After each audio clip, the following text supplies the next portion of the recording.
Il n'y a pas d'institution Premier ministre en République démocratique du Congo et le Premier ministre n'a pas de leçon à donner au président de la République, chef de l'État. Sylvain Mutombo, ministre délégué à la Défense, chargé deux anciens combattants, l'a dit ce jeudi en réaction à la récente déclaration du Premier ministre sur les ordonnances présidentielles portant nomination au sein de l'armée et de la magistrature. Fabrice Yembo était avec le ministre.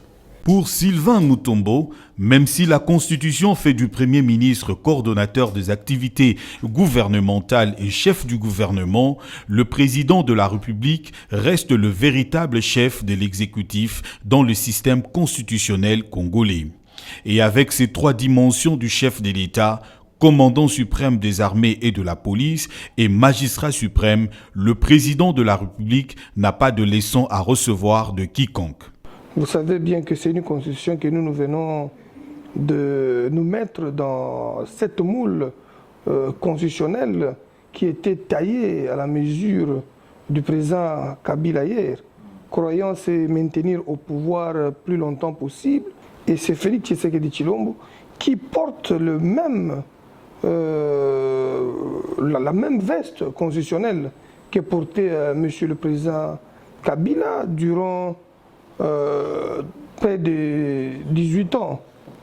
Et aujourd'hui, vous ne viendrez pas demander au président de la République, commandant suprême, de mettre à un poste celui que lui ne trouve pas important là-bas, en les mettant ailleurs.